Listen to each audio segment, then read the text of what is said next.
Good afternoon and welcome to the panel discussion on mitigation policies for climate crisis and natural disasters. I'm Tula Alexopoulos, Director of the Hellenic Heritage Foundation and Chair. Did I say Hellenic Heritage Foundation? That's because I am a director of the Hellenic Heritage Foundation. I'm also a director of the Hellenic Initiative Canada, and I'm also the chair of the Grants Committee. THI Canada recently expanded its mandate to be able to support environmental protection and climate change initiatives, so I'm delighted to be chairing the panel this afternoon. I would like to introduce our distinguished panel. Julie Dabrusin, she's the Member of Parliament for Toronto Danforth and Parliamentary Secretary to the Minister of Environment and Climate Change and the Minister of Energy and Natural Resources. Abigail Coholic, Senior Director of Ecopia AI. Ecopia is a leader in leveraging AI to digitize the world, converting geospatial imagery into maps to drive decision making.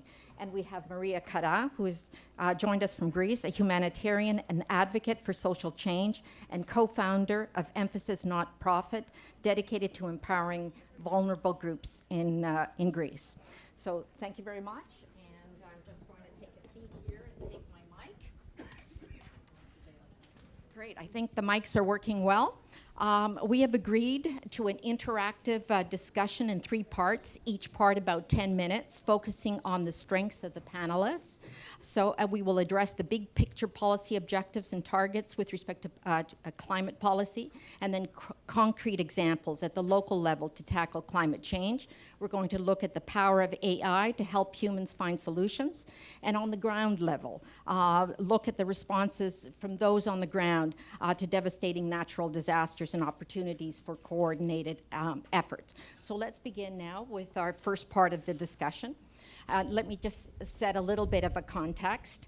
As a signatory to the Paris Agreement, Canada's climate policy is aimed at reducing 40 to 45% of greenhouse gas emissions by 2030 and net zero by 2050 to maintain global warming at 1.5 degrees centigrade.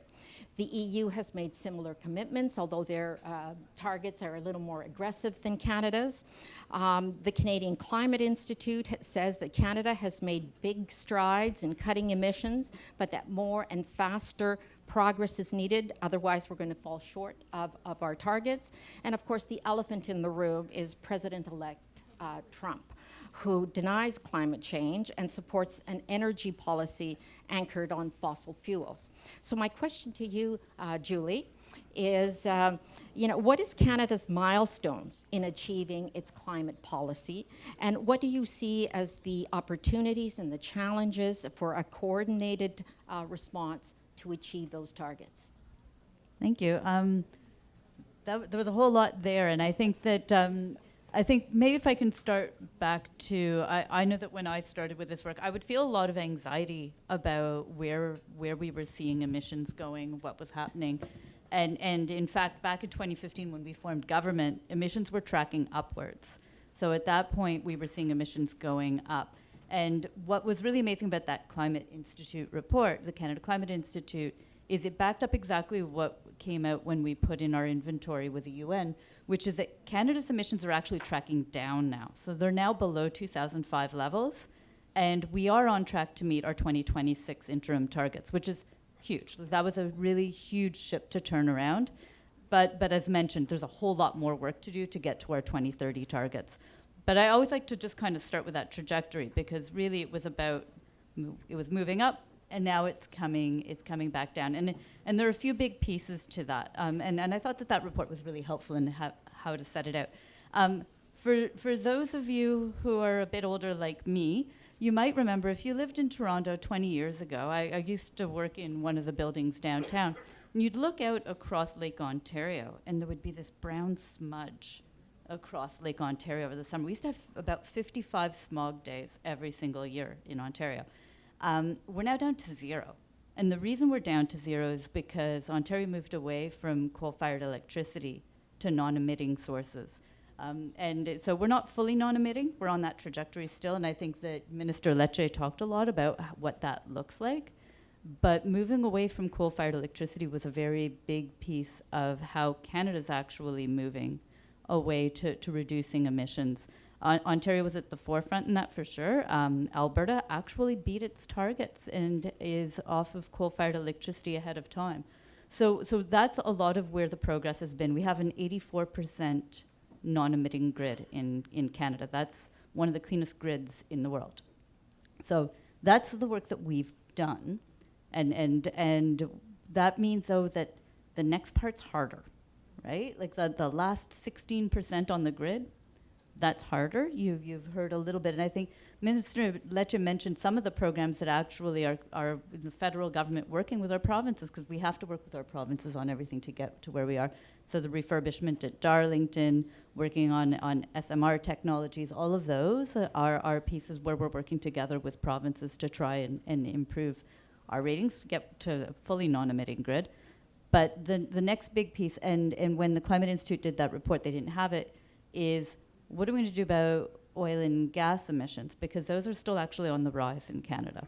And so how do we respond to that? 31% of Canada's emissions are from oil and gas.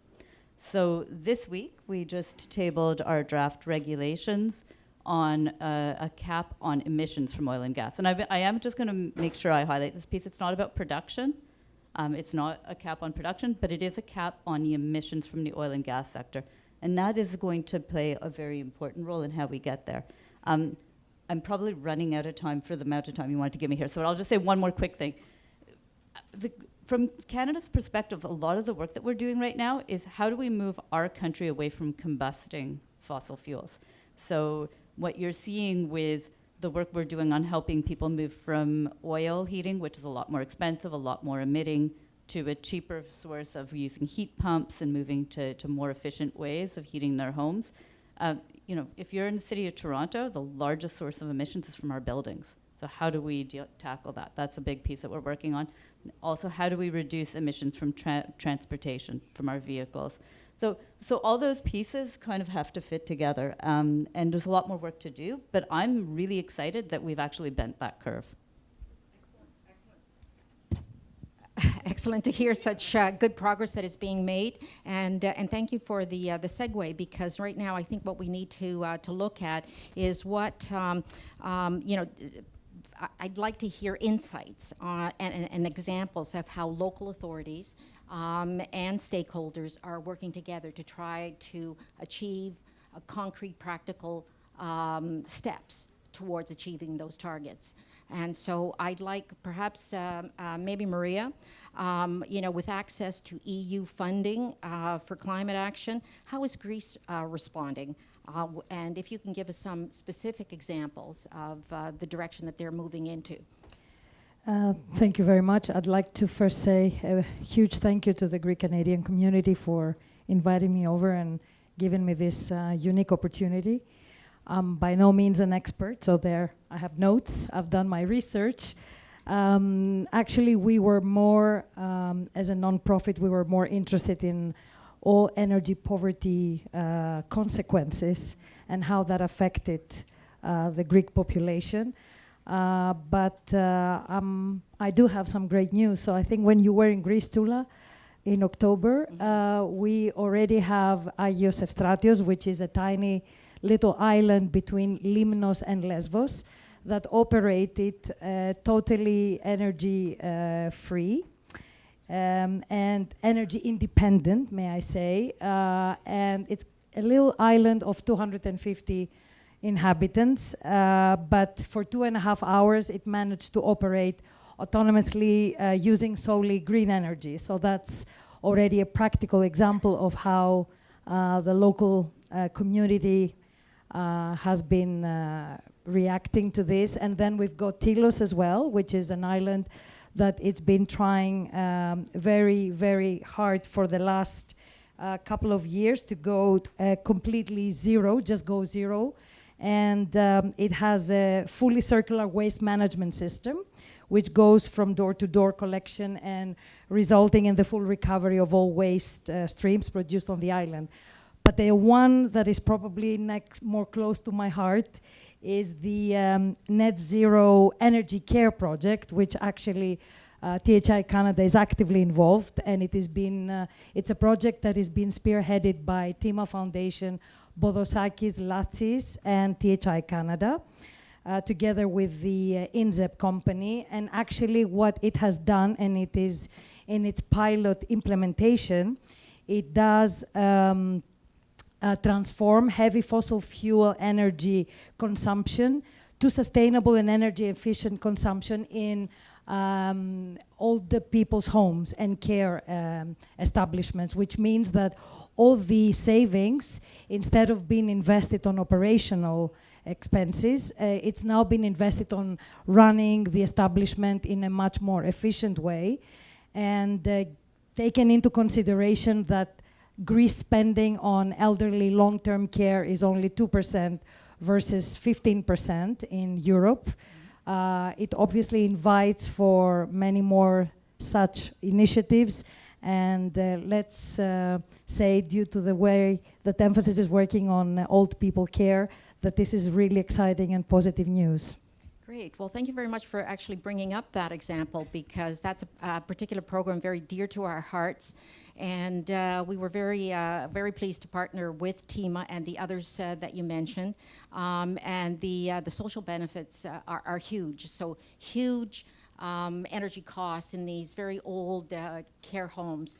And once it became sort of net zero energy efficient, the savings from the high costs of energy were able to be pumped into programs for seniors. And plus it significantly reduces the carbon footprint. So we're very happy to be able to have participated in that program. And there's so many of these programs at the local level that are taking place. So everybody's sort of doing their parts. Minister, Julie, before I pass it on to Abigail, is there something going on in Toronto Danforth in terms of an initiative that you might want to raise? So I always love it when I get to talk about home. So there are actually a number of initiatives that are happening locally, and some of the cool pieces are working on passive house retrofits. So we have actually a lot of people who are working on how are we improving existing buildings, because actually when you look at where we're going to be, when you say net zero by 2050, you're actually, most of the buildings that are going to be up and standing at that time are already built. And so we have people in my community who are actually working on how do we retrofit buildings that are already standing, particularly with one social housing project that's in my community. How do we do it without having to displace people? Because that's a really big, important piece as well. So I love hearing about these projects. That was amazing. And yeah, there are people who are working on similar types of projects in Toronto Danforth. By the way, come visit some of the best restaurants and a really great place to visit. Very good. So I'm now going to turn it to Abigail. Abigail, how is AI contributing to the fight against climate change, and how is Ecopia applying technology to solve the world's problems in climate change and emergency preparedness? Thank you. Yeah, so AI, as I think we spoke a lot at that digital innovation segment earlier today, can have the power to help us just make better decisions. From the Ecopia perspective, we're using AI to create maps. And so why is that important? It's because before you could actually leverage AI to do this, you'd have this trade-off. So you'd either be spending a lot of money, you'd have to lower your quality standards, or you'd have to minimize the scale of what you could do. So that meant that really, if you're looking at governments and when they were trying to shape their policies or their strategies, they might have been working on data that was 10 years old. When we look at the rate of change we're seeing now in society and how quickly we need to do development, that means a lot of paved surfaces contributing to flooding. We're also just changing our environment, and we're seeing wildfires happening with climate change. We need to have strategies in place to mitigate those risks, and then we also want to use map data to inform our evacuation strategies and our emergency responses. So what Ecopia does is we're building the built and natural environment, and so some case studies with actual collaboration with government, with the National Oceanic Atmospheric Association in the US, federal agency.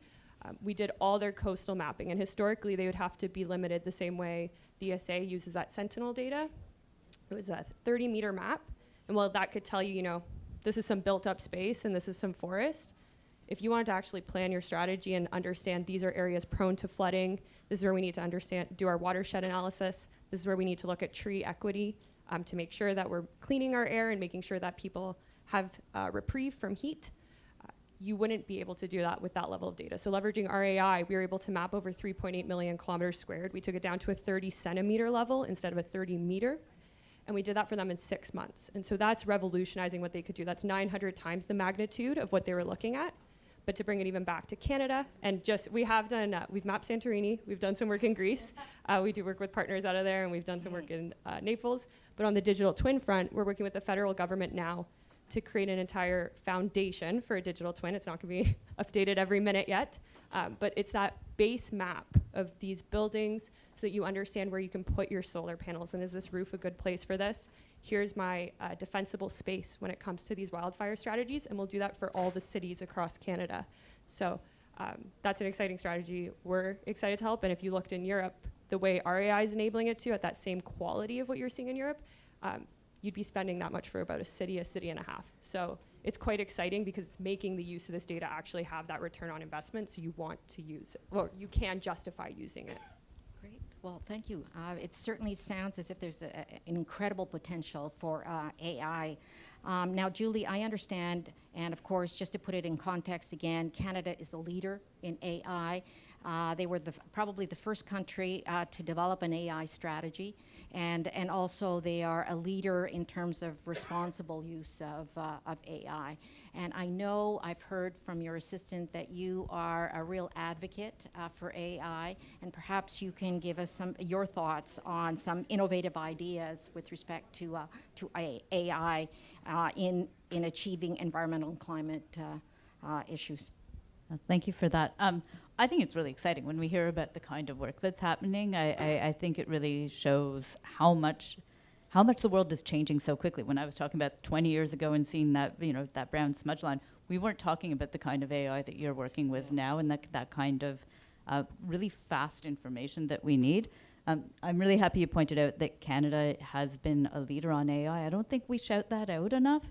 But just this year, the Nobel Prize was won by a Canadian affiliated with University of Toronto, Professor Hinton, and we have as well Yoshua Bengio in Montreal, people who are really at the forefront and have pushed forward. And then we have all of these amazing newer businesses that are coming out and organizations to work on it. Some of it going to what you were talking about the kind of mapping that we need to be able to build climate adaptation, but also helping with things like there's a business in Montreal that's helping people to track what they need to do to retrofit buildings to do that in a quick way. And then when you talk about agriculture and how do we manage to map out for agriculture, what are the best, they do almost like hotspot mapping of where is it that it makes sense to use fertilizer, where is it so much fertilizer it doesn't make sense anymore, you might as well just plant some wildflowers there.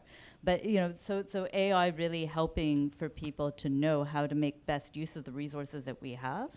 And we do have strategies and investments that we're putting to keep that going forward. 'Cause it's not good enough to say that we have the experts or we've had the experts. We have to keep on investing in it. And so that's been most of our focus now. Is on those investments in research and technology right here in Canada. Great. Well, thank you for that. And in researching, some notes, I came across some notes that said that the map that Greece uses for its wildfires is based on the Canadian Forest Fire Weather Index system. So there you go. I just learned something. I did not know that. That's really amazing. Maria, I want to sort of move along to, I think, the next topic. We're running out of time. So you're on the ground, and you're doing an amazing job providing support to victims of wildfires and devastating floods, including, you've been on the ground in Thessaly with the flooding there, and you've been on the ground with respect to the wildfires in Mati, Evia, and most recently this summer in Athens. So I welcome your insights on the impact of climate change on vulnerable populations, what are governments and local authorities and NGOs doing right, and what more needs to be done. Thank you. I just, because I had a chat with some of you during the breaks, and I think no one was exactly informed about how impactful the devastation was on the, specifically about the Thessaly floods last year in September. After the storm Daniel, the actual numbers were scary. The agricultural devastation and the infrastructural damage in houses, businesses, we had about 35,000 cows, sheep, ornithoids, goats that were lost. We had about 1,000 square kilometers of land which was inundated, and we had 17 loss of life. I actually just returned from Brussels. We had a special meeting with a committee from the European Parliament to talk about ways to actually implement new legislation about climate homelessness and climate refugees. Because the phenomenon, as you just saw also in Valencia and everywhere, is just a route with no return. So we worked with a local community because we believe that unity makes strength.